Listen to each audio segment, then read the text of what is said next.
Brandon Lewis. Thank you, Mr. Crosby.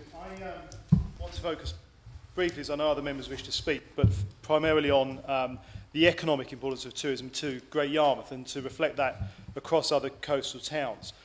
We know that tourism itself is one of the largest employment industries in the country. I think it's the fifth biggest employer with over 200,000 people working in tourism. In Great Yarmouth, it is the biggest employer as an industry by quite a long way, with the NHS being second place. It's 5,600 people in Great Yarmouth. To put that in context, tourism is one of the largest industries in Norfolk. Norfolk has about 11,000 people working in tourism, so over half of the entire county of Norfolk's tourism employment is in Great Yarmouth. So its importance to our economy is massive. It is primarily driven by local, private, often family-owned businesses, hotels, bed and breakfasts, with a very, very active tourist authority. It is about 30% of the entire workforce of Great Yarmouth, and half of that works specifically in seaside-related tourism. And although that's what the figures are, and I think Steve Fothergill's work on this is to be commended and should be read by everybody who's interested in coastal towns. It seems to me in a town like Great Yarmouth, in a constituency like Great Yarmouth, it's probably in reality more like 80 or 90% who are tied to that coastal attraction in the first place. The only other areas we have that are not part of that direct seaside link for tourism are the Broads themselves, which we have about a third of in Great Yarmouth. What is important moving forward is that we look at how we market our coastal towns. And I think what my honourable friend said is absolutely correct on this. We need to look at how we develop that in the 21st century.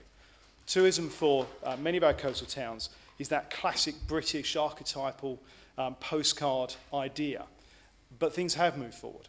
Apart from the fact there is more competition now because people can travel abroad much cheaper, get guaranteed weather much easier because of the way transport is, we do, all of us, particularly in times of austerity, demand more value for our money. And I think it's important that coastal towns themselves recognise that. In Great Yarmouth, they have done some excellent work in developing and moving forward the tourism offer to improve it. As some of the independent companies and family companies, like Potter's, a family holiday resort, has upgraded itself to be effectively a five-star resort. And that has a positive impact on the entire area, as does the focus about attracting people and explaining to people there is more than just the seaside front. There are zoos and the Broads as well, and we need to be clear about that. One of the things I would commend to the Minister, and I do think it's extremely beneficial to all tourism areas, particularly the coastal areas. We do have a Minister who really does understand this, and I know he's being very methodical and careful about making sure he's briefing himself on the entire range of issues that affect tourism towns. I look forward to welcoming him to Great Yarmouth next year, hopefully when the weather does get just that little bit warmer. But one of the things that I think I would commend, I think would be hugely beneficial, is we look at how the marketing on the whole is done, as my honourable friend said, with particularly potentially with Visit Britain and Visit England as well. Because at the moment, that tourism marketing, so much of it has been funded through the RDAs.